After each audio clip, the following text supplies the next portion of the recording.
Hey folks, this is Jake Davis with On the Fly Review for you, and tonight I am talking about Bodies, Bodies, Bodies, which I actually saw last night. I'm a little late getting to this video.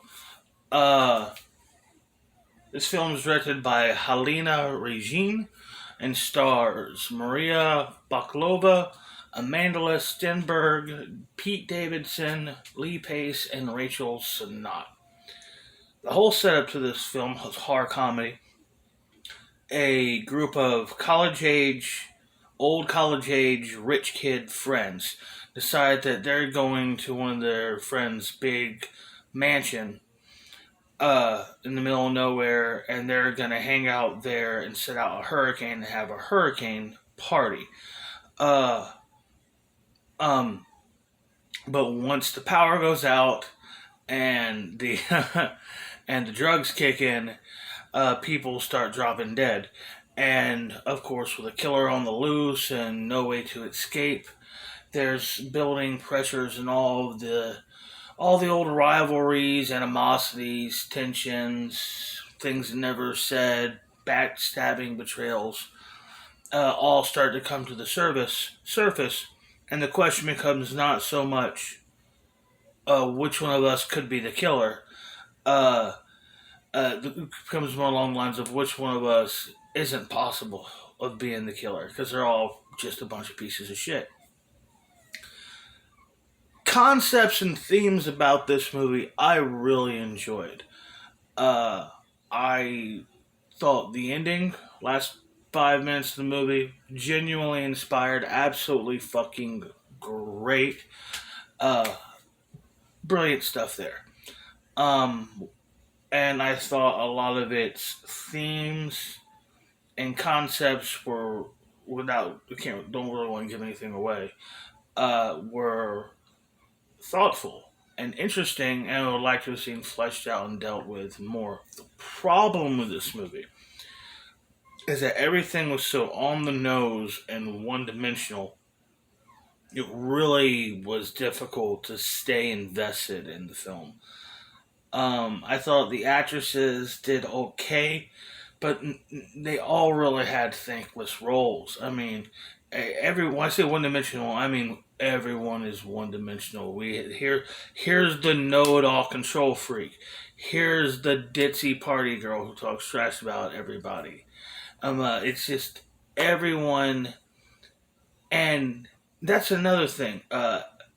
No one develops our final girl, our main character, is legitimately the exact same person she was at the beginning of the night as she was at the end of an evening watching all her friends get slaughtered. That doesn't seem to act, and again, that's one of the things. But the messaging, the performances, the writing is also one dimensional, also on the nose, and also old jokes. Not about Generation Z specifically, but about young people in general. I mean, my generation, or young people as in college age adults. I mean, we all just sat around. I mean, you could sit jokingly say that the generation, if you're this generation, the generation before us just sat around doing Xanax and bitching about the war. Their parents' generation did nothing but sit around dropping acid and bitching about the war. And yeah, it's a fair criticism. I mean, it's there's really no other way Hollywood knows of to portray college age kids. You have your coming of age, teenage sets, wild night movies, and then like the next stage of adolescence is being this bitter drug addict, um, jaded college student, and there's like go straight to that apparently according to movies.